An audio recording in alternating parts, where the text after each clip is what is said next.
Alhamdulillah, Alhamdulillah Rabbil Alameen, As-salatu was-salamu ala ashrafil anbiya'i wal mursaleen, wa ala alihi wa ashabihi wa ahli baytihi wa man ittaba'a sunnati ajma'in.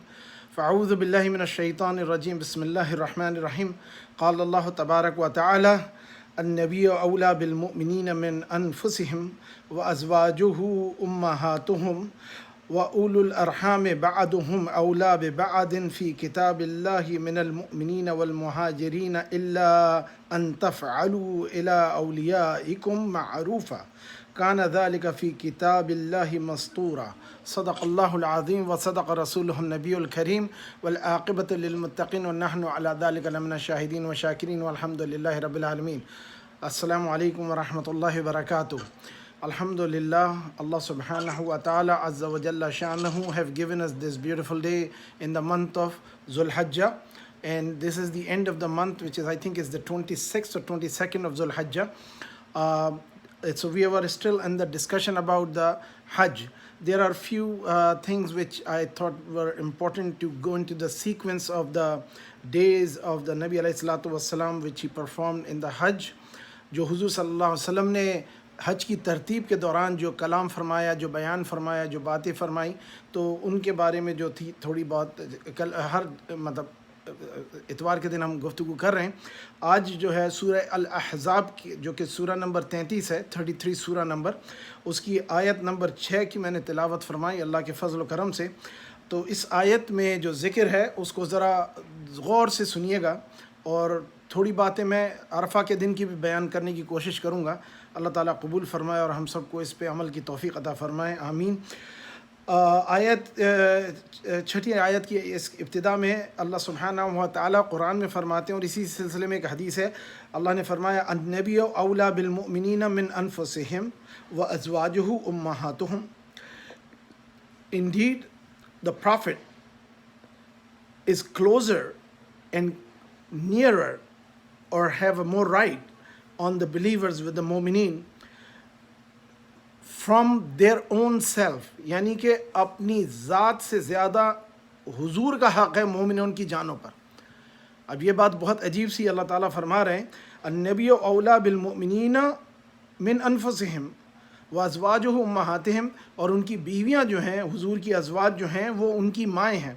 تو نبی کا حق مومنین کی جانوں پر مومنین کے اپنے حق سے زیادہ ہے. ایک عجیب سی بات سمجھ میں آ رہی ہے کہ ہماری جانوں پر حضور جب حیات زندگی میں ظاہری حیات میں تھے اور اب جس حیات میں ہیں، ان کا ہم پر زیادہ حق ہے بنسبت ہمارے اپنے حق کے ہماری جانوں پر.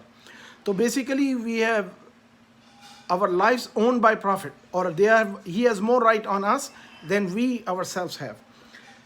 اس کے بعد فرماتے ہیں اللہ تعالیٰ وَأُولُو الْأَرْحَامِ بَعْضُهُمْ إِلَىٰ بَعْضٍ مِّن كِتَابِ اللَّهِ مِنَ الْمُؤْمِنِينَ وَالْمُهَاجِرِينَ إِلَّا أَن تَفْعَلُوا إِلَىٰ أَوْلِيَائِكُمْ مَعْرُوفًا. اب یہ دیکھیے مسلسل چل رہا ہے سلسلہ کلام کا، عربی کا جو سینٹنس ہے اس میں. پھر اس کے بعد فرمایا اور اولو الارحام، یعنی جو ماں کے رحم سے رشتہ رکھتے ہیں، یعنی بھائی بہن یا اولادیں، بعضہم اولا ببعض، اور یہ ایک دوسرے سے درجے میں قریب ہیں وراثت کے. فی کتاب اللہ، اللہ کی کتاب میں جو لکھ دیا گیا، یعنی اس کتاب اللہ سے مراد یہ جو وراثت میں لکھا گیا کہ یعنی باپ کا سب سے قریب درجہ آتا ہے، پھر بھائی کا آتا ہے، پھر بیٹے کا آتا ہے، پھر بیوی کا آتا ہے، ماں کا. یہ جو رشتے ہیں اللہ تعالیٰ نے جو کتاب میں لکھ دیے ہیں، مومنین میں سے مہاجرین اور انصار سب شامل ہیں. الا ان تفعلوا الی اولیاءکم معروفا، سوائے اس کے کہ جو تم اپنے اولیاء یعنی اپنے قرابت داروں، اپنے دوستوں، اپنے قریب کے لوگوں کو، ان کے ساتھ جو تم معاملات میں معروف، یعنی جو تمہاری رسم و رواج ہیں ان کے حساب سے ایک دوسرے کے ساتھ خیر کا معاملہ کرو. So whatever we do, Allah has said in the Quran that the right of each person in inheritance is written in the book of Allah according to his or her relation to the deceased. And the believers among the immigrants who migrated from Makkah to Madinatul Munawwara, and whoever you did the Islamic brotherhood, as Prophet ﷺ made the Islamic brotherhood among them, and whoever did good to each other, means this is eternal command that Muslims are brother for each other. And those who are brothers and who are friends and who are closer friends, they also should be very respectful, and whatever they do for each other should do it in the kindness with the expectation that they are doing it for the love and pleasure of Allah subhanahu wa ta'ala. ان چیزوں کو ذرا سمجھنے کی بات ہے. یعنی کہ ہم بچپن میں دوستیاں ہوتی تھیں, when we had friends and still we have friends, and whenever we are with the friends, and especially now we have a community friends, we have brothers who are coming and sisters who are coming into the masjid, we should act like a community and a brotherhood of Islam, because we are brother to each other in the Islam and the moment, and Prophet have more right on ourselves, on us, than we our own self. پھر لکھا ہے کانا ذالک فی الکتاب مسطورا, and this is being ordained and written in the book of Allah subhanahu wa ta'ala, in the Quran. So اس بات کو سمجھتے ہوئے now we'll come to this point of here, when Nabi alayhi salatu wassalam, when he came on about 18th of Zulhijjah to a place which is known as Ghadir. Ghadir is a location where Prophet sallallahu alaihi wasallam arrived after the Hajj, on the return from Mecca, after completing the Hajj, and he stopped there and he addressed and gathered all the companions and he spoke to them. When he did that, he started with this way. This Ghadir is a place which is a kind of a oasis, and there's a little water pond around it, which is around in the vicinity of Mecca and between the Medina journey, because Mecca is south of Medina. Prophet ﷺ stopped there because all the companions were supposed to come there, and then there they were going to split to their way to the north, east, west, and whatnot. So as you know, the south of Mecca is only Yemenites, but the north of Mecca is all the Syrian and the people coming from Iraq and Sham and Kufa and all other places. So that was the junction where they were splitting to go to their territories or the areas of their residence. So Nabi alayhi salatu wassalam made them to a station, or a kind of what you call the stage on the camelback, and he commanded that Ali radiallahu ta'ala anhu should be sitting next to him, and he started by saying them, alastum ta'alamuna inni awla bil mu'minin, کیا تم نہیں جانتے کہ میں مسلمانوں سے ان کی جانوں سے زیادہ قریب اور محبوب ہوں. جس کی قرآن کریم میں یہ مذکور آیت ہے, النبی اولا بالمؤمنین من انفسہم, نبی مسلمانوں میں ان کی جانوں سے زیادہ قریب اور محبوب ہیں. اور ایک روایت میں یہ آیا ہے کہ ان الفاظ کو 3 مرتبہ آپ نے دہرایا. مطلب یہ کہ آپ نے مسلمانوں کو حکم نہیں دیا مگر اس چیز کا جس میں ان کی فلاح اور صلاح اور اصلاح اور نجات ہے, اس کی دنیا اور آخرت کی بھلائی کی مضمر ہے, بخلاف اس نفوس کے کہ وہ کبھی شر و فساد کو بھی چاہتے ہیں. تمام صحابہ نے عرض کیا بلا, بے شک, بغیر کسی ڈاؤٹ کے. تو اس کے بعد حضور صلی اللہ علیہ وسلم نے ان کا جواب سنا تو آپ نے فرمایا کہ میں نے اسے قبول فرمایا, آگاہ ہو جاؤ, میں تم میں 2 عظیم چیزیں چھوڑ جا رہا ہوں. یعنی ترکت فیکم ثقلین, عظیم چیزیں اور عظیمین. ثقلین بھاری کو کہتے ہیں, عظیم کہتے ہیں عظیمین, یعنی بہت عظیم, جو کہ اردو میں ہوتا ہے, جو ایک دوسرے سے بزرگ تر ہیں. یعنی پچھلے خطبہ حجۃ الوداع میں فرمایا تھا ترکت فیکم کتاب اللہ و سنتی, 2 چیزیں چھوڑ جا رہا ہوں.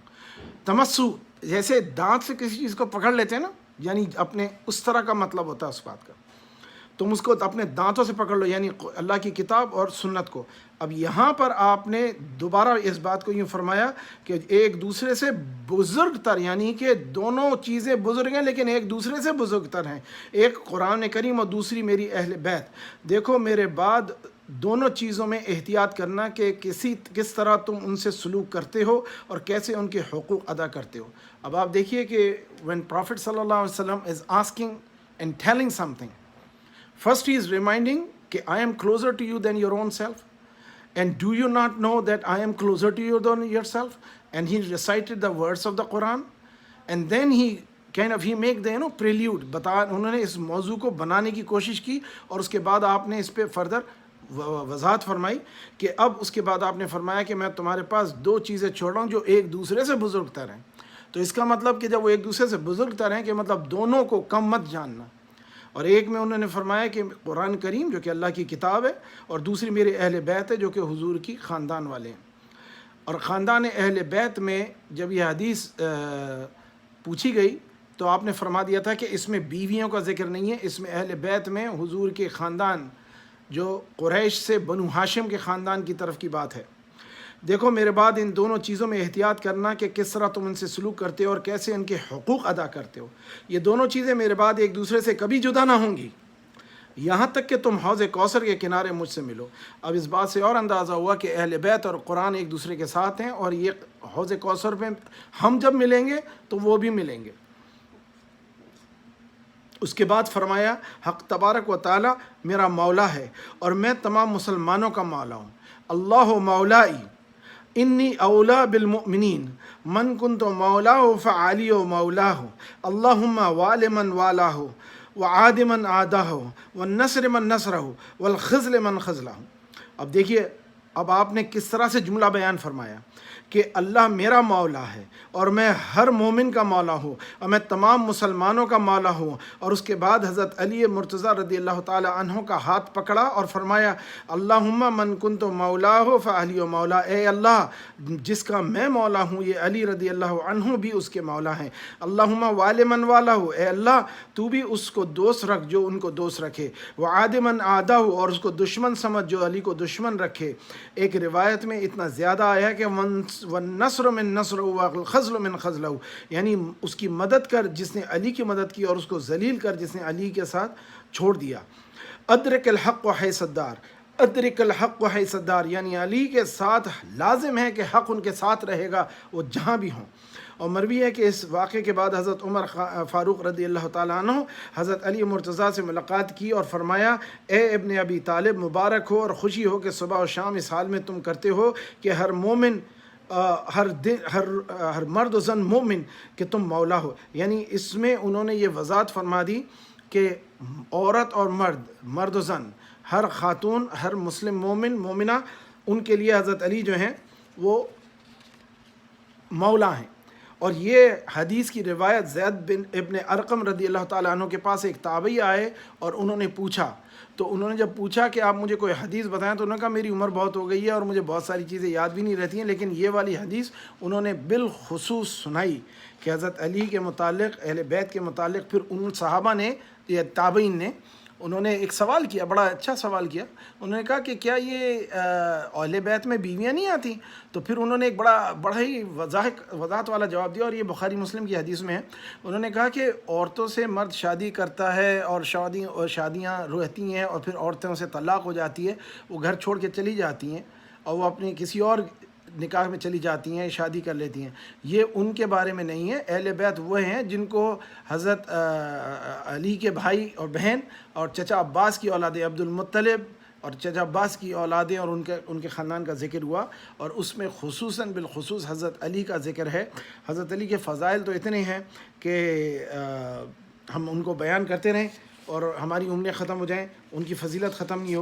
اور اسی سلسلے میں چند اور باتیں ہیں جو کہ میں انشاءاللہ وقتاً فوقتاً بیان کروں گا۔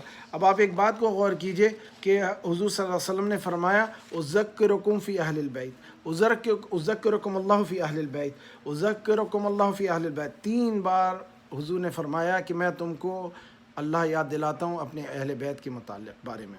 تو اللہ کا خوف دلایا حضور نے، یہ بہت اہم پوائنٹ ہے، ہم اس کو سمجھ لیں۔ We should be very mindful that loving the prophet and his family is part of our creed and our faith and our belief.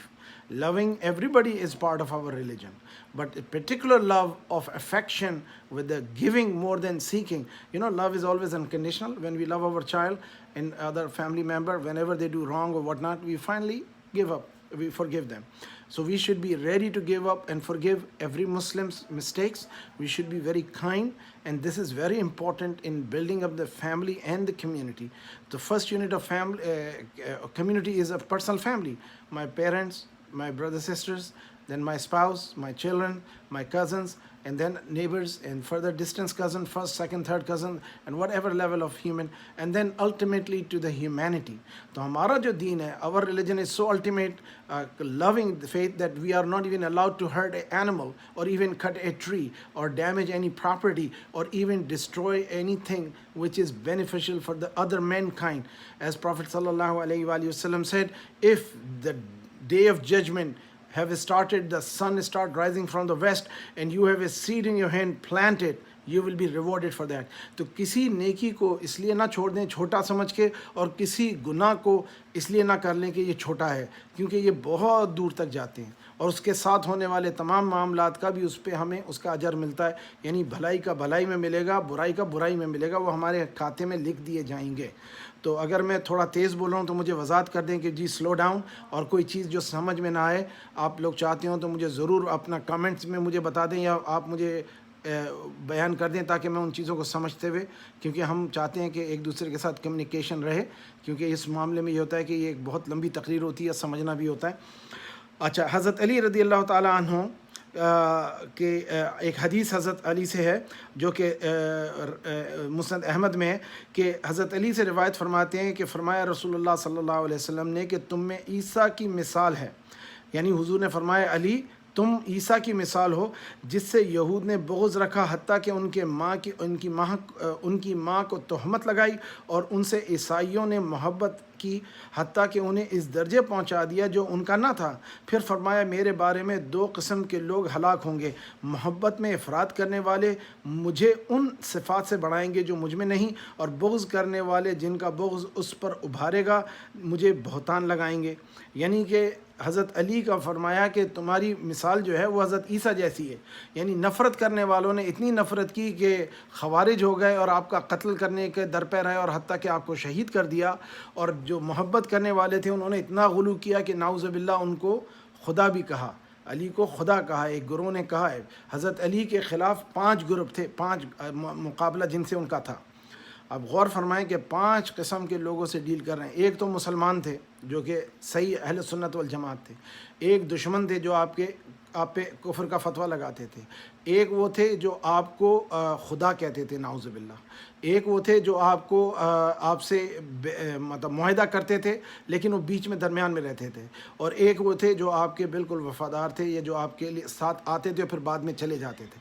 بڑا مشکل دور تھا۔ آپ اس بات کو اگر غور کر سکیں نا کہ ایک تو روافض تھے، ایک ناصبی تھے، ایک اہل سنت تھے، اور ایک جو تھے غلو والے تھے، اور ایک جو تھے وہ کہ نعوذ باللہ آپ مجھے بتائیں کہ ایک آدمی کو اتنی عزت دے دی جائے، وہ خود نہیں کہہ رہا ہے، لوگ تو کہتے تھے نا، مجھے فرعون نے کہا میں خدا ہوں، انا ربکم الاعلی، نعوذ باللہ۔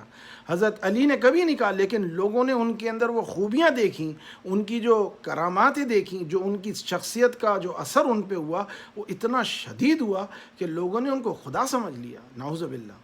تو آپ نے جب وہ عبداللہ ابن سبا کو اور اس کے ساتھیوں کو جلایا تو عبداللہ ابن عباس آپ کے گورنر تھے مدینہ میں، آپ نے لا کے بھیجا کہ امیر المومنین یہ آپ کا حق نہیں تھا کہ آپ ایسی سزا دیتے، کیونکہ جلانے کی سزا صرف اللہ کا حق ہے۔ اسلام میں گردن ماری جا سکتی ہے، پھانسی دی جا سکتی ہے، ہاتھ کاٹا جا سکتا ہے، کوڑے لگائے جا سکتے ہیں، لیکن کسی کو زندہ نہیں جلایا جا سکتا، کیونکہ جلانے کی سزا قرآن کے حکم سے اور حضور صلی اللہ علیہ وسلم کی احادیث سے یہی ظاہر ہوا کہ وہ جلانے کی سزا اللہ کی ہے۔ تو حضرت علی نے یہ نہیں کہا کہ تم میرے گورنر ہو، how dare you talk to me like that, آپ نے کہا تم نے صحیح کہا ابن عباس، اور ابن عباس جو تھے وہ بھی ان کے کزن ہی تھے حضرت علی کے۔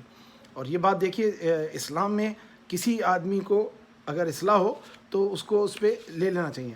اچھا، یہ النبی اولا بالمؤمنین کی حدیث جو ہے نا، یہ 66 کتب حدیث میں آئی ہے، اور اس کے 145 صحابہ نے اس کو ریفر کیا ہے، اور اس میں سمجھ لیں کہ حضور کا جب وصال ہوا اس وقت حضرت امام حسن جو تھے 6 سال کے تھے، اور حضرت امام حسین علیہ السلام 5 سال کے تھے۔ اچھا، آپ میں سے کبھی کوئی بولے گا نا جی یہ رضی اللہ عنہ آتے ہیں، یہ ان کو علیہ السلام نہیں کہہ سکتے، آپ دیکھ لیجیے گا بخاری مسلم میں بھی ان کو علیہ السلام ہی لکھا گیا ہے۔ اور بعد از آپ دیکھ لیے کہ حضور کا حجۃ الوداع ہوتا ہے، اور اس کے بعد آپ یہ تقریر فرماتے ہیں 18 کو، پھر آپ چلے گئے مدینہ۔ اب ذوالحجہ 18 سے 30 تک کا ہو گیا حج، پھر اس کے بعد محرم کا مہینہ گزرا، تو یہ ذوالحجہ کی اس تقریر کے بعد 15 دن یہ ہو گئے، تقریباً 12-15 دن، 30 دن محرم کے ہوئے، پھر اس کے 30 دن سفر کے ہوئے، اور پھر اس کے بعد ربیع الاول کی 12 تاریخ کو حضور کا وصال مبارک ہوا۔ تو 60 70 80 آلموسٹ 85 دن اس تقریر کے 85 ڈیز حضور صلی اللہ علیہ وسلم حیات رہے۔ تو آپ غور کر لیں کہ یہ وہ وقت ہے کہ جب حضور نے بڑے فائنل قسم کے فیصلے اور ڈیسیجن مرتب فرمائے، اور جس کے لیے ہمیں بہت احتیاط کرنا چاہیے۔ اور حضور صلی اللہ علیہ وسلم نے فرمایا، حضرت علی ذر بن حبیش قال علی رضی اللہ تعالیٰ عنہ، حضرت علی نے فرمایا کہ والذی فلق الجنۃ وبرأ نسمہ انہ لعہد النبی الامی صلی اللہ علیہ وسلم الی ان لا یحبنی الا المؤمن ولا یغبدنی الا المنافق۔ یہ مسلم کی حدیث ہے۔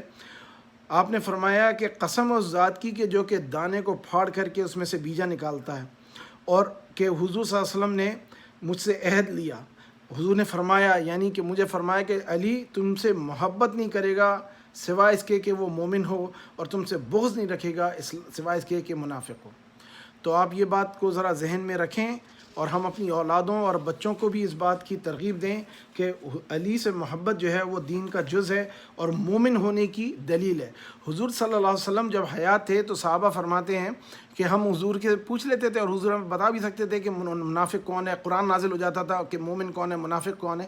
لیکن جب حضور کا وصال مبارک ہو گیا تو صحابہ فرماتے ہیں کہ ہم اگر کوئی ہمارے درمیان نیا آدمی آتا تھا تو ہم حضرت علی کی شان اور تعریفیں بیان کرنا شروع کر دیتے تھے، اتنی بیان کرتے تھے، اتنی ان کی تعریفیں کرتے تھے کہ وہ اگر مومن ہوتا تو وہ ہمارے ساتھ مل جاتا، اور منافق ہوتا تو الجھ جاتا کہ یہ کیا ہے کہ بلا وجہ علی کی تعریفیں کر رہے ہو۔ تو اگر علی رضی اللہ تعالیٰ عنہ، یا ان کو علیہ السلام بھی کہا جائے، ان کی اگر کوئی تعریف کرے، کوئی ان کی فضائل کا بیان کرے، اور کسی بھی صحابی کا کبھی اعتراض نہیں کریں، اور نہ ہی اس تعریف میں ان کی کمیاں اور ان کے عیب تلاش کریں، کیونکہ یہ ہم پر لازم ہے کہ ہم ان کے ساتھ محبت کریں اور ان کے ساتھ عزت و اکرام کا معاملہ کریں۔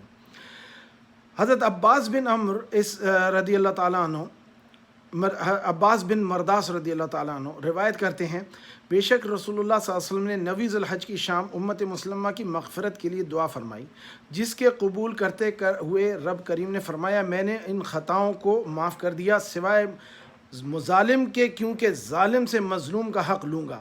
نبی علیہ السلام نے کہا خدا بندہ یا اللہ اگر تو چاہے تو مظلوم کو جنت دے کر ظالم کو معاف کر دے، لیکن اس وقت یہ اضافہ منظور نہ ہوا، مگر جب دوبارہ مزدلفہ میں دعا فرمائی تو قبول ہو گئی۔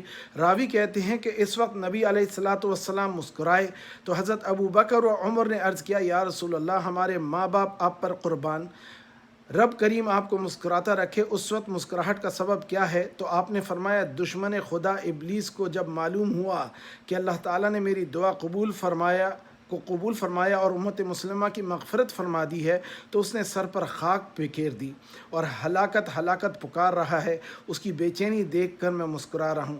یہ ابن ماجہ بہقی کتاب بعث و نشور کی ہے۔ اس حدیث کو ذرا سمجھ لیں، کیونکہ اس حدیث میں ہمارے لیے ایک بہت بڑی نصیحت ہے۔ آپ غور کیے کہ حضور صلی اللہ علیہ وسلم فرما رہے ہیں کہ میں نے اللہ تعالیٰ سے دعا مانگی اپنی امت کی۔ دیکھیے حضور کا ایک ہی کام تھا، مشن تھا کہ امت کی مغفرت کرائے، تعلیم کریں، اور جب ہم سے خطائیں ہو جائیں تو ہماری مغفرت کی اور ہماری معافی کے لیے اللہ تعالیٰ سے اپنی زندگی میں بھی اور وصال مبارک کے بعد آج بھی ہر جمعرات کو ہمارے اعمال حضور کو پیش ہوتے ہیں، اور آپ اللہ تعالیٰ کے پاس ان کو پیش کرنے سے پہلے اللہ جب دیکھتے ہیں تو ہمارے اعمال کی کتاب دیکھ کر فرماتے ہیں جب خوش ہوتے ہیں اس وقت جب ہم نے نیکیاں کی ہوتی ہیں، اور جب ہم نے کوئی خطائیں کی ہوتی ہیں تو ہمارے لیے مغفرت مانگتے ہیں، جب ہماری اچھے اعمال دیکھتے ہیں تو اس پہ اللہ کی حمد بیان فرماتے ہیں۔ تو یہ دیکھ لیجیے کہ ہماری ابھی بھی تعلق حضور سے ہمارا یہ ہے کہ حضور علیہ الصلاۃ کو ہمارے اعمال، پوری امت کے اعمال، اب آپ غور کریں کہ لوگ کہتے ہیں جی 1.5 ارب مسلمان ہیں، ساروں کے اعمال، یہی تو اللہ کی شان ہے اور یہی نبی کی شان ہے کہ تمام کے اعمال ایک دن پیش ہو جاتے ہیں اور وہ سارے اعمال دیکھ بھی لیتے ہیں اور ان کا پتہ بھی لگ جاتا ہے، اور اگر کوئی صلاۃ و سلام پیش کرے تو اس کا اور اس کے باپ کا نام لے کر کے حضور کو صلاۃ و سلام فرشتہ پیش فرماتا ہے۔ یعنی ہم نے کہا صلاۃ و سلام علیکہ یا رسول اللہ، تو فرشتہ اسی وقت جا کر کے آپ کو بتاتا ہے کہ یا رسول اللہ شاہد وسیم فاروقی نے بن وسیع احمد فاروقی نے آپ پہ صلاۃ و سلام پیش کیا ہے۔ اب دیکھیے حضور کو ہمارا سلام جا رہا ہے، حضور ہمارے سلام کا جواب دے رہے ہیں وعلیکم السلام، اور اللہ تعالیٰ ہم پر کیا فرما رہا ہے؟ ہم نے حضور پہ صلاۃ و سلام بھیجا تو اللہ تعالیٰ ہم پر صلاۃ و سلام بھیج رہا ہے، ہمارے 10 گناہ معاف فرما رہا ہے، ہمارے 10 درجات بلند فرما رہا ہے، اور ہمارے حق میں 10 نیکیاں اللہ تعالیٰ اپنے ذات سے لکھ رہا ہے، اور پھر ہمارے ارد گرد فرشتے بھی ہم پر صلاۃ و سلام پیش کر رہے ہیں۔ یعنی ایک سلام حضور کی شان میں پیش کرنے کا کیا اجر ملتا ہے۔ اور لوگ سوال کرتے ہیں جی آپ یہ کیوں کرتے ہیں؟ بول دیں، میں تو ان سے یہ کہتا ہوں آپ نہ کریں، کیونکہ آپ کی نیت خراب ہے، آپ کا پہنچے گا ہی نہیں۔ ہم یوں نہیں کریں گے کہ ہمارا تو پہنچ جائے گا۔ کسی نے بزرگ سے پوچھا کہ بھائی آپ فاتحہ کیوں کرتے ہیں؟ انہوں نے کہا جی میں یوں کرتا ہوں کہ میری فاتحہ پہنچتی ہے۔ کہنے لگے میں بھی کروں؟ وہ کہنے لگے نہیں آپ نہیں کریں، کیونکہ آپ کو شک ہے آپ کی نہیں پہنچے گی۔ نیت کا معاملہ، انما الاعمال بالنیات۔ اب اس حدیث کی طرف آ جاتے ہیں کہ حضور صلی اللہ علیہ وسلم نے فرمایا کہ میں نے اپنی امت کی خطاؤں کی معافی مانگی۔ اب آپ دیکھیے خطائیں کبیرہ بھی ہیں صغیرہ بھی ہیں، اس لیے کہا جاتا ہے کہ مسلمان جب کوئی کبیرہ گناہ کر لے تو اس کے لیے حج ہے۔ کافر اگر کبیرہ گناہ کر لے تو اس کے لیے کلمہ ہے، یعنی ایک کافر نے گناہ کیا، گناہ کبیرہ کا مرتکب ہوا تو اس کی معافی ہے کہ وہ مسلمان ہو جائے، کیونکہ وہ پھر نو مولود ہوگا۔ when he is born again and he will be like a newborn if a kafir does the great major sin. If a Muslim does a major sin, then for that person, بجائے اس کے کہ we should not talk to people publicly and start beating ourselves in public, we should do is to go for Hajj and Umrah and seek the forgiveness from Allah subhanahu wa ta'ala. اب دیکھیے اس حدیث کا اسے تطبیق کرتے ہیں۔ حدیث میں فرمایا کہ جب کوئی مسلمان گناہ کر لے تو وہ اللہ کے رسول، اللہ اور اس کے رسول ہے، فَالَّذِينَ اذا ظلموا انفسهم جاؤک واستغفروا اللہ واستغفر لهم الرسول وجد اللہ توابا رحیما۔ جب تم اپنی ذات پہ گناہ کر لو تو کیا کرو؟ اللہ اور اس کے رسول کے پاس آؤ، تو آپ جائیے مکہ مدینہ جائیے اور وہاں جا کر کے اللہ کے رسول کے حضور کریں۔ اگر آپ کے پاس اتنی استطاعت نہیں ہے تو آپ اپنے گھر میں نیت کریں 2 رکعت نفل کی اور گناہ کی معافی کی، اور اس کے بعد اس میں بیٹھ کر کے حضور کے نام لے کر کے بولیں کہ یا اللہ میں تیری توجہ چاہتا ہوں، حضور کی توجہ کے ساتھ یا رسول اللہ میرے حق میں دعا کریں، اللہ تعالیٰ میری دعا قبول کرے اور میری مغفرت فرمائے۔ اس کے بعد اس گناہ سے اجتناب کریں، یعنی abstain from such sin, do not go back to it۔ تو 2 رکعت نماز کی نیت کر کے you should listen to this and you should make the salah and seek the forgiveness۔ کوئی بھی گناہ ہو کبھی کسی کو نہ بیائیں، کیونکہ اللہ نے جب آپ کے پردہ رکھا ہے آپ اپنا پردہ نہ کھولیں، کیونکہ روز محشر اس کا گواہ کوئی اور بھی آ جائے گا۔ تو always sin have not to be publicized۔ اور اگر کوئی برائی کا عمل ہے، اس لیے کہا جاتا ہے کہ publicly one should not commit sin، کیونکہ وہ امت کو بھی گمراہ کر رہا ہوتا ہے۔ اچھا اس حدیث پہ آ جاتے ہیں تو حضور نے فرمایا کہ all the sins were forgiven، سوائے اللہ نے کہا ظالم will not be forgiven۔ ظالم have to be done the justice۔ تو اللہ تعالیٰ نے جس کا اسکیل لگا دیا، اسکیل کیا ہوگا؟ 2 ہی معاملوں کا اسکیل ہے، حقوق اللہ، حقوق خلق اللہ۔ اگر خلق کا اسکیل لگ گیا تو اللہ تعالیٰ نہیں کرے گا، ان کو بندے جس کے ساتھ برائی کی ہے وہ آئے گا۔ اب اس کے متعلق ایک اور حدیث ہے جو کہ میں آپ کی وضاحت کر دوں۔ ایک مومن آئے گا جس کے ساتھ پہاڑ کے برابر، پہاڑوں کے برابر، احد کے پہاڑ کے برابر اور اس سے بھی زیادہ حج ہوں گے، عمرے ہوں گے، صدقات ہوں گے، خیرات ہوں گے، روزے ہوں گے، نمازیں ہوں گی، عبادات ہوں گی، حسنات ہوں گی، خیرات ہوں گی۔ لیکن حضور نے فرمایا، اس حدیث کی ابتدا یوں ہے کہ آپ نے فرمایا پتہ ہے ایک سب سے بڑا لوزر کون ہے، سب سے بڑا نقصان پانے والا کون ہے؟ تو صحابہ نے کہا یا رسول اللہ جس آدمی کے پاس طاقت ہو وہ دین کا کام نہ کرے، جس کے پاس دولت ہو وہ اللہ کی راہ میں خرچ نہ کرے، جس کے پاس حسن جوانی ہو اللہ کے لیے وہ استعمال نہ کرے۔ تو آپ نے فرمایا نہیں، سب سے بڑا لوزر وہ ہے، the biggest of the loser is کہ then who comes in the day of judgment with all these good size of mountain of Uhud and bigger than that, and some people will be holding his cloak، کچھ لوگ اس کا دامن پکڑے ہوئے ہوں گے اور وہ اللہ تعالیٰ سے کہیں گے یا اللہ آج ہمیں عدل کرنا ہے، آج ہمیں اتنا حق چاہیے، عدل فرما دے۔ تو اللہ سبحانہ و تعالیٰ عدل فرمائیں گے اور اس کے لیے میزان لگا دیا جائے گا، scale of justice will be establish for ہم، اور جس کے لیے وہ اسکیل آف جسٹس ٹھہر گیا اس کا پھر کوئی بچنا نہیں ہے۔ اس حدیث کے کانٹیکس میں آپ کو یہ باتیں بتا رہا ہوں، اس کو سمجھیں ایک سیکوینس کو۔ تو اللہ سبحانہ و تعالیٰ جب میزان لگا دیں گے تو اللہ پوچھیں گے ان لوگوں سے کہ تمہارا اسے کیا معاملہ ہے، کیا چاہتے ہو؟ تو وہ بولیں گے یا اللہ this person took our property, our honour, our wealth, our dignity, did backbiting, slandering, ہمارے ساتھ اس نے اتنا برا کیا، ہمارا مال غبن کیا، زمین غبن کری، ہمارا پیسہ کھا گیا، ہماری عزت پہ دعویٰ کیا، ہماری عزت کو برباد کیا، مطلب جو بھی کیا۔ حضور نے فرمایا کسی نے ایک انسان کی 1 انچ زمین بھی لی دنیا میں تو قیامت کے روز اس کے گردن میں توق اتنا بڑا ہوگا جتنا اس زمین کا سائز ہے، اتنا بڑا توق اس کو لے کر کے گھومنا پڑے گا 1 انچ زمین پہ، یعنی کہ کسی کی پراپرٹی آپ نہیں لے سکتے۔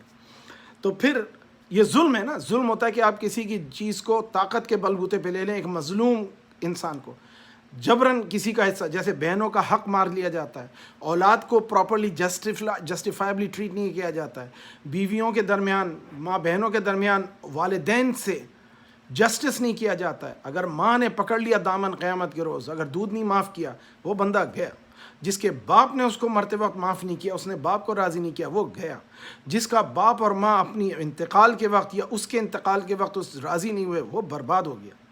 حضور نے فرمایا اس کی ناک مٹی میں مل گئی جس نے ان رشتوں کی پاسداری نہیں کی۔ تو یہ رشتوں کا نبھانا ایک اسلام کا بہت اہم جز ہے، اور مومن کا اکرام حرمت کعبہ سے زیادہ ہے۔ تو جب یہ لوگ اپنا دامن پکڑے ہوئے آئیں گے تو اللہ تعالیٰ ان سے بولے گا ٹھیک ہے اب تم کو کیا چاہتے ہو، تو وہ کہیں گے یا اللہ آج تو ہم عدل چاہتے ہیں۔ اچھا، انصاف اور عدل میں سمجھیں، انصاف کہتے ہیں نصف سے نکلا ہے آدھا آدھا، عدل ہوتا ہے کہ ریئل جسٹس۔ ریئل جسٹس کیا ہوتا ہے کہ جس کے ساتھ برا کیا اتنا اس کے ساتھ کیا جائے کہ پھر وہ راضی ہو جائے۔ اب ہوگا کیا، عدل یوں ہوگا اللہ تعالیٰ کا کہ اللہ تعالیٰ بولے گا اب تم کیا چاہتے ہو، وہ کہیں گے یا اللہ ہمیں تو عدل چاہیے آج۔ تو اللہ سبحانہ و تعالیٰ بولیں گے ٹھیک ہے اب تم اس کی نیکیاں لیتے جاؤ، روزے چلے جائیں گے، نمازیں چلی جائیں گی، حج چلے جائیں گے، تمام صدقات خیرات بڑھ جائے گا، اب اس کے پاس دامن میں کچھ نہیں بچے گا۔ اللہ تعالیٰ بولے گا اب تم راضی ہو، وہ کہیں گے نہیں یا اللہ ابھی بھی ہم راضی نہیں ہیں۔ اب آپ اندازہ لگائیں کہ ایک آدمی کی ساری نیکیاں ضائع ہو گئیں۔ اس لیے قبانی صاحب فرماتے تھے نا، غیبت کرو تو اپنے بیٹی اور بیوی کی اور ماں باپ کی اور بھائی بہنوں کی کرو، تاکہ کم از کم گھر والوں کو ملے گی تمہاری نیکیاں، دوسروں کو نہیں ملیں گی جس سے تمہیں نفرت ہے۔ تو آپ اللہ تعالیٰ پھر فرمائے گا اب اس کے پاس کچھ دینے کو نہیں، اب تم کیا چاہتے ہو، وہ کہیں گے اللہ عدل تو تیرا کام ہے، ہم تو کچھ نہیں کریں گے، ہم تو عدل چاہتے ہیں آج۔ اب اللہ سبحانہ و تعالیٰ ان لوگوں کی جن کے ساتھ اس آدمی نے گناہ کیا ہوگا، ان کے گناہ اس کے دامن میں ڈالنا شروع ہوں گے۔ اب اس کا اکاؤنٹ نیکیوں کا پازیٹیو کیش فلو سے لایا تھا، نیگیٹو کیش فلو میں چلا جائے گا۔ وہ اتنے گناہ اس کے ڈال دیں گے، تب بھی ان سے پوچھے گا اب تم راضی ہو، وہ بولیں گے نہیں اللہ ابھی بھی ہم راضی نہیں۔ اب مسئلہ آ جائے گا، اب کیسے راضی ہوں گے؟ اب یہ حدیث کو سنیے، اس حدیث کا اگلا حصہ بڑا خوبصورت ہے، اور یہ حدیث میں اس کانٹیکس میں اس کو کنیکٹ کر رہا ہوں، مختلف موقعات میں یہ حدیثیں ہیں، لیکن ان کو آپ تطبیق کریں گے نا تو سمجھ میں آئے گی۔ تو حضور صلی اللہ علیہ وسلم نے فرمایا کہ سوائے ظالم کے کرنے والے کے، کیونکہ میں ظالم سے مظلوم کا حق لوں گا۔ نبی علیہ الصلوۃ والسلام نے فرمایا اللہ تعالیٰ اگر تو چاہے تو مظلوم کو جنت دے کر ظالم کو معاف فرما دے، لیکن اس وقت یہ اضافہ منظور نہ ہوا۔ یعنی حضور نے پورے حج کے دوران دعا یہی مانگی کہ یا اللہ میری امت کے ظالم اور مظلوم دونوں کو معاف کر دے۔ اب غور کیجئے، حضور مانگ رہے ہیں ظالم کو بھی معافی۔ اللہ سبحانہ و تعالیٰ کا بڑا کرم اور احسان ہے کہ ہمارے نبی نے ہم کو وہ اخلاق سکھایا جو کہ ہم بھول گئے۔ اگر ہم ایک دوسرے کو معاف نہیں کریں گے، کمیونٹی کو نہیں بنائیں گے، اپنی اولادوں میں، بھائیوں بہنوں میں، فیملی رشتہ داروں میں، ان لاز میں، یعنی کہ سمندیوں میں، اور اپنے نانا نانی، دادا دادی، ننیال ددیال اور تمام رشتوں میں اگر ہم محبت کا تعلق نہیں کریں گے تو پتہ ہے کہ negative energy grows and it becomes really dark in the heart. پھر آپ چاہتے بھی ہیں نا جس کسی کے لیے دعا دینا، ایسا ہوا ہے جب کبھی دکھتا ہے دل نا تو پھر اس کے لیے دعا نہیں کی جاتی۔ اللہ سبحانہ و تعالیٰ نے فرمایا کہ تم اپنا دل مومن کی طرح کر لو کہ تم دنیا کی تمام چیزوں سے پاک کر لو۔ اگر یہاں کچھ نہیں ملا نا تو یہ سمجھ لینا کہ یہ وہاں ملے گا۔ اس کا عقیدہ رکھنا چاہیے کہ یہ دنیا تو بڑی عارضی ہے، آخرت کی زندگی ہمیشہ کی ہے۔ تو اب یہ اللہ سبحانہ و تعالیٰ نے جب مزدلفہ میں حضور نے یہ دعا فرمائی، خیمے میں تھے، حضرت ابوبکر پاس موجود تھے، آپ نے جب آپ کو مسکراتے دیکھا پوچھا یا رسول اللہ آپ مسکرا رہے ہیں، کیونکہ حضور پورے اس دوران میں خاموش تھے۔ تو جب یہ مسکرائے تو انہوں نے پوچھا یا رسول اللہ میرے والدین آپ پہ قربان، کس بات پہ مسکرا گئے؟ آپ نے فرمایا اللہ نے میری ظالم کے حق میں بھی دعا قبول فرما لی۔ تو یہ حدیث جو میں آپ کو سنا رہا ہوں نا کہ جو نقصان والا آدمی ہے وہ کون ہوگا۔ تو پھر ایک اور حدیث ہے اس سلسلے میں کہ اللہ سبحانہ و تعالیٰ جب یہ دیکھیں گے کہ بندہ راضی نہیں ہو رہا ہے، اب تو عدل چاہیے، کتنا دے گا، کچھ ہے ہی نہیں دینے کو اب، اور اس کے گناہ صاف سارے اس آدمی کے حق میں چلے گئے جو کہ بڑا نیک اور مومن بنا ہوا تھا دنیا میں۔ تو اب اللہ سبحانہ و تعالیٰ جب یہ کسی بات پہ راضی نہیں ہوگا نا تو وہ بندہ، ایک حدیث ہے اس سلسلے میں کہ ایک بندہ آئے گا رگڑ، دو بندے آئیں گے اللہ کے سامنے گھٹنوں کے بل چلتے ہوئے، اور اللہ سبحانہ و تعالیٰ سے ایک مومن مسلمان دوسرے مسلمان کے بارے میں کہے گا یا اللہ اس کو جہنم میں ڈال دے۔ اب دیکھیے یہ عدل کی بات ہو رہی ہے، تو اللہ سبحانہ و تعالیٰ یہی بات اس حدیث میں آئی کہ اس کے نیکیاں اور وغیرہ ڈال دے گا۔ وہ بولے گا یا اللہ میں تو ابھی بھی راضی نہیں ہوں، تو مجھے راضی کرنے کا تو نے وعدہ کیا ہے۔ تو اللہ سبحانہ و تعالیٰ پھر اس سے پوچھیں گے کہ تو کیا چاہتا ہے؟ وہ بولے گا یا اللہ مجھے تو راضی فرما دے۔ تو اللہ سبحانہ و تعالیٰ اس سے بولیں گے، جو آدمی شکایت لائے گا کہ سر اٹھا، وہ اٹھائے گا، وہ دیکھے گا بہت خوبصورت جنت محل اس کے سامنے رکھا ہوا ہے۔ اللہ سبحانہ و تعالیٰ پوچھیں گے کہ تیرا اس کے بارے میں کیا خیال ہے؟ تو تو اللہ سبحانہ و تعالیٰ جب پوچھیں گے تو وہ بولے گا یا اللہ یہ تو کسی نبی اور رسول کا گھر اور جنت میں مقام دکھتا ہے. تو اللہ سبحانہ و تعالیٰ فرمائیں گے اگر یہ تجھے مل جائے تو کیا تو اپنے بھائی کو معاف کر دے گا؟ تو بولے گا یا اللہ میں نے اس کو معاف کیا، میں یہ لیتا ہوں. اللہ سبحانہ و تعالیٰ مسکرائیں گے اور بولیں گے تم دونوں کو یہ مل گئی. اب آپ غور کریں کہ اللہ سبحانہ و تعالیٰ کا عدل یہ ہے کہ مظلوم کو راضی کر دے گا اور ظالم کو اس کے حق، اس کی گناہ کی سزا ملے گی. اب یہ بھی نہیں ہے کہ سارے مسلمان جنت میں چلے جائیں گے، کیونکہ آپ نے دیکھا ہے کہ جب آدمی غلطی پر ہوتا ہے نا توبہ نہیں کرتا، جب گناہ میں ملوث ہوتا ہے نا تو وہ کیا اپنا حق سمجھتا ہے. جیسے شیطانیت اس پہ آ جاتی ہے نا، جیسے شیطان نے کہا کہ میں نے تو کوئی گناہ نہیں کیا، میں نے تو یا اللہ تجھے سجدہ کرتا ہوں، میں بندے کو کیسے سجدہ کر سکتا ہوں. یہ اس کا تکبر تھا کہ یا اللہ تیرا میں سجدہ کرتا ہوں، لیکن اللہ کا حکم تھا بندے کو سجدہ کرنا ہے. چاہے وہ سجدہ تعظیم تھا لیکن حکم تھا کرنا ہے، کرنا تھا کرنا ہے. اسی لیے جب بندہ غلطی کرتا ہے تو کہتا ہے جی میں نے تو غلطی کی ہی نہیں ہے. آج تک کہ میں دیکھتا ہوں، میں اپنے آپ کو دیکھتا ہوں کہ پھر میں کیا کرتا ہوں کہ جب میں سے خطا ہو جاتی ہے زندگی میں جو میں نے کی ہیں غلطیاں، تو میں کہتا ہوں وہ فلاں وجہ تھی، فلاں وجہ تھی. اللہ کے نبی علیہ الصلوۃ والسلام نے فرمایا جب تم سے کوئی خطا ہو جائے نا تو توبہ کر لیا کرو، کوئی گناہ ہو جائے نا تو ایک نیکی کر لیا کرو. انما الصدقات یذہبن السیئات، کوئی گناہ ہو جائے تو صدقہ دے دیا کرو، مال دے دیا کرو، اس گناہ کو اپنے سے دھو دیا کرو. کوئی برائی ہو جائے تو اس کے لیے ایک بھلائی کر دو، والدین کے نام کا صدقہ کر دیا کرو. جو بھی نیکی کرو نا اس میں اپنے گزرووں کو شامل کر لیا کرو، کیونکہ ان کو بھی اجر ملتا ہے، تمہیں بھی اجر ملتا ہے، تمہارا کم نہیں ہوتا، ان کا بڑھ جاتا ہے. یعنی ہماری نیکیاں جو ہے نا وہ گزرووں کو بھی کام آتی ہے اور آنے والوں کو بھی کام آتی ہے. اب دیکھیے ہم دعا کرتے ہیں رب جعلنی مقیم الصلاۃ، ہر نماز میں پڑھتے ہیں اے اللہ مجھے نماز کا پابند، جعلنی مقیم الصلاۃ، مجھے نماز پڑھنے والا بنا دے، نماز کا قیام کرنے والا بنا دے. رب جعلنی مقیم الصلاۃ ومن ذریتی، اور میری آنے والی ذریات یعنی ابھی نسلیں، پوتے پڑپوتے، قیامت تک آنے والی نسلوں کو ذریات کہا جاتا ہے. رب جعلنی مقیم الصلاۃ ومن ذریتی ربنا وتقبل دعا، اے میرے اللہ ہمارے رب، ربنا اے ہمارے رب، تقبل دعا ہماری دعا کو قبول کر لے، میری دعا کو قبول کر لے. جب جماعت میں پڑھتے ہیں ربنا وتقبل دعا، ہمارے رب ہماری دعا کو قبول کر دے. رب جعلنی مقیم الصلاۃ ومن ذریتی ربنا وتقبل دعا. ربنا اغفر لی، پہلے مجھے معاف کر دے، میرے رب مجھے معاف کر دے. ولی والدی، اور میرے والدین جو آبا و اجداد جو گزر گئے.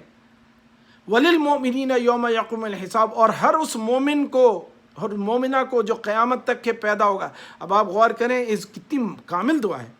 یعنی آپ نے اپنے لیے دعا مانگی، اپنی آنے والی نسلوں کے لیے دعا مانگی، آپ نے گزرے ہوئے مرحومین کے لیے دعا مانگی، اور ہر مومن جو قیامت تک کے آئے گا دنیا میں، مومن ہو یا مومنہ، اس کے لیے دعا. تو اسلام جو ہے نا یہ دعاؤں کا مذہب ہے. بچوں کو بھی دعا دیا کریں. بچوں کو دیکھ کر ابھی کسی صاحب نے مجھے ایک دعا بھیجی تھی، حدیث میں فرمایا کہ جب اپنے بچوں کو دیکھا کرو نا تو ان کو دیکھ کر کے دعا دیا کرو کہ اللہ تعالیٰ تم کو صحت دے، کام رکھے. دل میں ہی دعا دے دیا کرو ان کو، منہ سے بھی بول دیا کرو تاکہ بچے جب سنتے ہیں نا تو ان کو خوشی ہوتی ہے. تو بچوں کو دیکھ کر کے کوڑنا نہیں چاہیے، اللہ کا شکر ادا کرنا چاہیے. اور ہم میں سے اکثر توقعات رکھتے ہیں کہ ہمارے بچے ایسے ہوں ویسے ہوں. اس میں جو ایک بات کہنا چاہتا ہوں اس بات کو ذرا غور فرما لیجئے کہ اگر آج کوئی مسلمان خطا کر رہا ہے، گناہ کر رہا ہے، دین پہ قائم نہیں ہے، کوشش کریں کہ اس کو محبت اور شفقت سے دین کی طرف لائیں، نہ کہ اس کے ساتھ سختی اور اس کے ساتھ بد کلامی اور اس کو حقیر جانیں. کیونکہ حدیث میں آتا ہے کہ اللہ سبحانہ و تعالیٰ، ایک حدیث ہے اس میں ایک نیک آدمی کو جہنم میں ڈال دیا اور ایک گناہ گار کو جنت میں ڈال دیتا ہے، کیونکہ اس آدمی کو اللہ کی رحمت پہ یقین تھا. اس نیک آدمی کو اصول صرف یقین تھا کہ جو یہ اصول کرے گا صرف وہی بخشا جائے گا. اللہ کی رحمت اس بات کی ریکوائرمنٹ نہیں کرتی کہ کون کتنا کرتا ہے، کتنا کم کتنا زیادہ کرتا ہے، کتنا دیتا ہے، کتنا کم دیتا ہے. اللہ تعالیٰ کی رحمت اس بات پہ ہے کہ لوگوں کا ایمان اللہ کی ذات پہ ہو. اسی لیے قرآن نے فرمایا لا تقنطوا من رحمت اللہ، اللہ کی رحمت سے نا امید مت ہو. اگر مسلمان خطا کرتا ہے نا تو مسلمان اصلاح بھی کر لیتا ہے. میں نے واقعات ذاتی بھی ہیں اور کئی لوگوں کے ایسے سننے میں آئے کہ وہ آخری وقت تک کے مسجدیں بنا کر کے ان کے اندر رہتے تھے جیسے کہ ان کا گھر ہے. صرف مرنے سے چند دنوں پہلے مسجد سے کہا مجھے لے جاؤ، اور مرتے وقت کلمہ نہیں پڑھ کے دیا. اور ایسے بھی واقعات سننے میں آئے ہیں کہ جو بچے کاریں چلاتے ہیں اور ہر وقت میوزک سنتے رہتے ہیں، تو ایک میڈکس ان کے پاس آسٹریلیا کا واقعہ ہے کہ جہاں پہ یا کہیں اور کا بھی ہو سکتے ہیں کہ وہاں پر بچے کا کار میں ایکسیڈنٹ ہوا، ینگ بچہ تھا اور اس کی کار میں وہ میوزک چل رہا تھا، تو گاڑی تو ٹوٹ گئی، اس کی جان کو مطلب مرنے کا قریب تھا، تو میڈکس مسلمان تھا، اس نے چاہا کہ اس کو کلمہ پڑھا دوں، وہ بندہ کلمہ نہیں پڑھ سکا کیونکہ اس کے ذہن پہ وہ میوزک کا اتنا اثر پڑا تھا۔ اسی لیے کہتے ہیں کلمہ پڑھتے رہنا چاہیے، اللہ تعالیٰ کا شکر ادا کرتے رہنا چاہیے، استغفار کرتے رہنا چاہیے۔ حضور صلی اللہ علیہ وسلم 70 سے 100 بار استغفار صبح اور شام کرتے تھے۔ میں نے غور کیا ہے کہ میری ذاتی زندگی میں جب میرے معاملات خراب ہوتے ہیں تو میں استغفار کرتا ہوں تو اللہ تعالیٰ ان کو مجھ پہ آسان فرما دیتے ہیں۔ میں ہم شیور آپ لوگ سب تجربے کار بزرگ لوگ ہیں، مومنین ہیں، اللہ تعالیٰ نے آپ کو اس بات کا ذاتی تجربہ دیا ہوگا۔ دوسرا چیز یہ ہے کہ جب کوئی مسئلہ ہو جو حل نہ ہو رہا تو حضور پہ صلوات بھیجنا شروع کر دیں، تو پتہ چلا اللہ کا بھی درود سلام آ جاتا ہے، حضور کا بھی سلام آ جاتا ہے، فرشتوں کا بھی سلام آ جاتا ہے، اور ہمارے جو معاملات ہیں وہ خود بخود حل ہونے لگتے ہیں۔ تو اللہ سبحانہ و تعالیٰ نے ہمیں بہت آسان فارمولے دیے ہیں کہ جب کبھی کوئی مشکل ہو اللہ کو یاد کر لیا کرو، توبہ کرنا ہو تو 2 رکعت نفل صلاۃ استغفار نیت کر کے کر لیا کریں، صلاۃ التوبہ کے نام سے۔ اچھا، ایک حدیث عرفات کے عوامر میں حضرت صلی اللہ علیہ وسلم حضرت عائشہ سے ہے، فرماتی ہیں رسول اللہ صلی اللہ علیہ وسلم نے فرمایا ایسا کوئی دن نہیں جس میں اللہ تعالیٰ یوم عرفہ سے زیادہ بندوں کو دوزخ سے آزاد کرتا ہو۔ پہلے رب کریم بندوں سے قریب ہوتا ہے، پھر فرشتوں کے سامنے بندوں پر فخر فرماتا ہے کہ یہ لوگ کیا ارادہ کرتے ہیں۔ تو جب وہ استغفار کرتے ہیں تو یوم عرفہ میں اللہ سبحانہ و تعالیٰ سب سے زیادہ لوگ، دیکھیے رمضان میں تو جبریل علیہ السلام نیچے آتے ہیں نا لیلۃ القدر کی رات کو، عرفات میں اللہ سبحانہ و تعالیٰ خود بذات خود آ جاتے ہیں قریب اپنے مومنوں سے۔ کتنا مقام ہے مسلمانوں کا اور مومن کا، جس کو اللہ تعالیٰ نے معاف کر دیا ہم اس کو کیوں نہیں معاف۔ اور یہ دنیائی معاملات میں جو پکڑا جائے گا نا، کہ لوگ کہتے ہیں نا ہم معاف نہیں کریں گے، والدین اولاد پہ رحم کرتے ہیں، جیسے ماں کا واقعہ ہے کہ جن کے صاحب زادے کی جان نہیں نکل رہی تھی اور بڑے نمازی عبادت گزار تھے، حضور نے کہا اس کے لکڑی لاؤ اس کو جلا دوں گا۔ جب حضور نے یہ فرمایا تو ماں کا دل پسیر گیا، آپ نے کہنے لگی یا رسول اللہ میں نے معاف کیا اپنے بیٹے کو۔ تو ماؤں کو راضی رکھا کریں، ماؤں کو خوش رکھا کریں، اپنے والدین کو خوش رکھیں۔ This is a very important request to the children to make sure we please our parents, we please them and make sure they do not have any displeasure from our act and our doings and our deeds. There are a lot of ahadith to talk about Ali radiyallahu ta'ala anhu, the maqam of Ali radiyallahu ta'ala anhu. Now there is a very important thing to understand. Huzur Sallallahu Alaihi Wasallam did say that Ali is Mawla, I am Mawla, but that was not the reference that he will be the first Khalifa.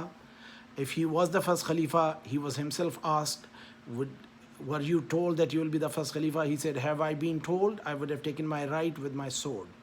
So Hazrat Ali radiyallahu ta'ala never said that it was wrong, it was my right. Next thing, he may have wished to be the first Khalifa, he may have wished to be the second, third or fourth Khalifa, but Allah subhanahu wa ta'ala knows about what is in the heart. During his reign of the rule of Khilafat Rashida, he never ever uttered a single word in dishonor or disrespect of criticism on all of the 3 predecessors of his Khilafah.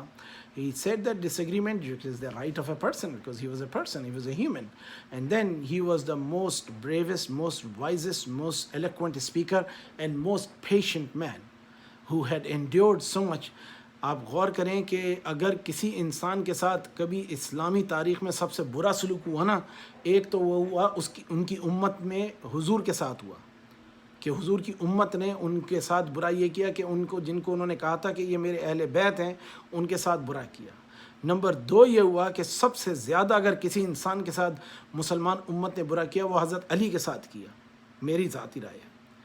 ان کے ساتھ کم یہ نہیں کیا کہ ان کو ہی شہید کیا، ان پہ کفر کے فتوے بھی لگائے، ان کے خلاف تلواریں بھی اٹھائیں، اور پھر بعد میں کسی نے ان کو خدا کہہ کے ان پہ ظلم کیا کہ ان کو خدا مان لیا جس کا آپ انکار کرتے رہے، حتیٰ کہ ان کی نسل میں چن کر کے ان کے ایک بچے کو شہید کیا، اور اس کے بعد ان کے بچوں کو بھی ان کو تنگ کرتے رہے۔ یعنی کہ جتنے امام گزرے ہیں ہر امام کے اوپر انہوں نے سختی کی اور ان کو پریشان کیا۔ تو ہم اہل سنت والجماعت کے موقف کے مطابق ہمارے علماء نے، ہمارے آباء و اجداد نے، ہمارے بزرگوں نے سکھایا ہے کہ ہم کسی صحابی کی شان میں گستاخی نہیں کریں گے۔ اگر تاریخ میں کوئی بات لکھی ہے وہ ان کا معاملہ ہے، اللہ اور صحابہ جانے، اللہ کے رسول اور ان کے صحابہ جانے۔ ہماری نظر میں صرف ایک بات ہے، الحق مع علی، علی مع الحق، علی حق علی کے ساتھ ہے اور علی کے ساتھ حق ہے، تو علی حق کے ساتھ ہے۔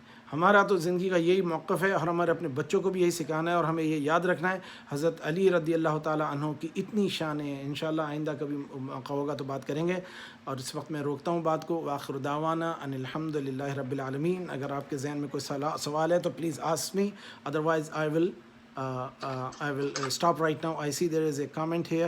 Assalamu alaikum. We always talk about the right of the parents over the children. As a parent myself, what do the children do when we are wrong? Well, when parents are wrong, children are supposed to speak to them, address to them with utmost respect. Hadith of Prophet ﷺ is that even if your parents are non-believer, and nobody bigger sin than can be a idol worshipping and having a partner with Allah, so the parents have to be corrected with most respectful way, most beautiful way.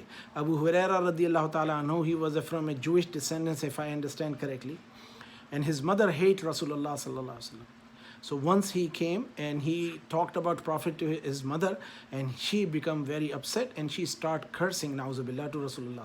So when Abu Huraira radiallahu ta'ala anhu heard his mother talking that much, he thought, my mother will be in the hellfire and she will be never guided. So he came running, crying to Rasulullah sallallahu alaihi wasallam. Prophet sallallahu alaihi wasallam make the dua for his mother.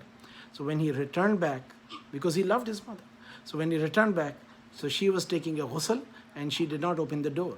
So when he knocked the door, Prophet had told him to go and talk to your mother, visit home, go back to home, because he had made the dua for her.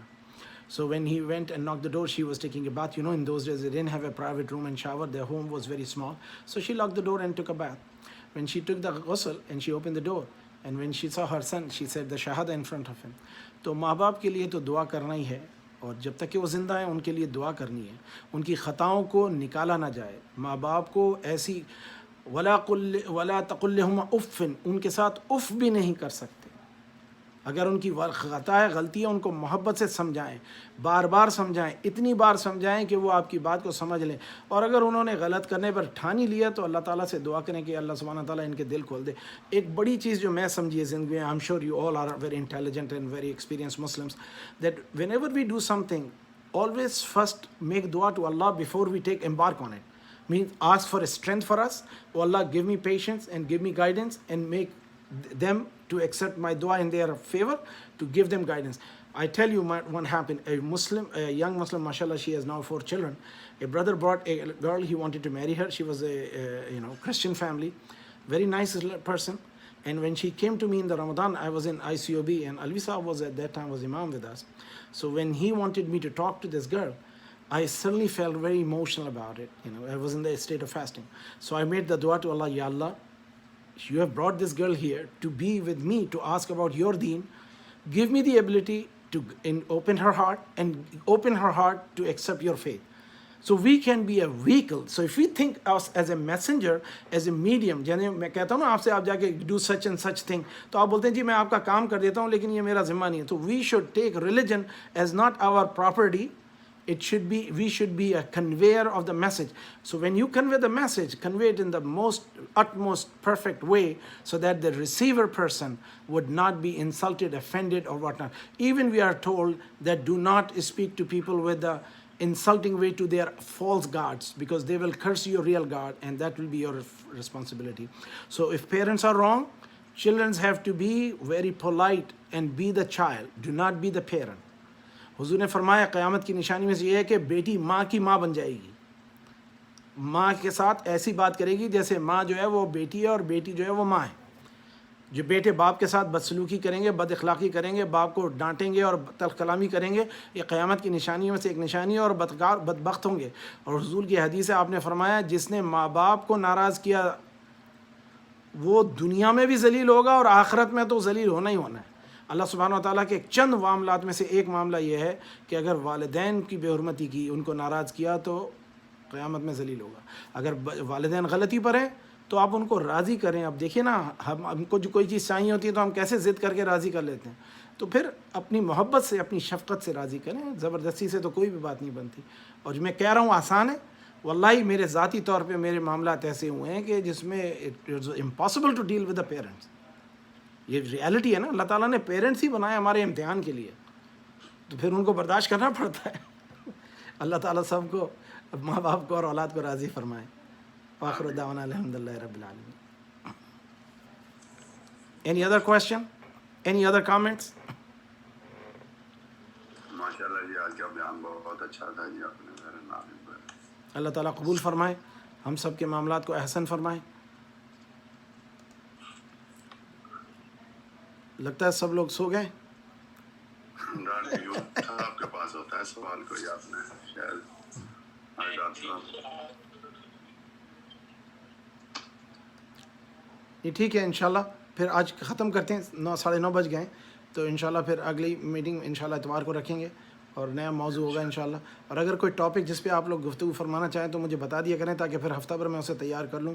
تھوڑا research کرنا پڑتا ہے، عالموں کی طرح تو نہیں ہوں میں، تھوڑی محنت کرتا ہوں، اسٹڈی کرتا ہوں، ریفرنس ڈھونڈتا ہوں. ماشاءاللہ جی، بڑے اللہ تعالیٰ جی آپ کو اس کا اجر دے جی، آپ بڑی ایفرٹس کرتے ہیں. اللہ تعالیٰ قبول کر لے اور ہم سب کو معاف فرمائے اور ہمارے والدین کے معاملات احسن فرمائے. السلام علیکم ورحمۃ اللہ وبرکاتہ.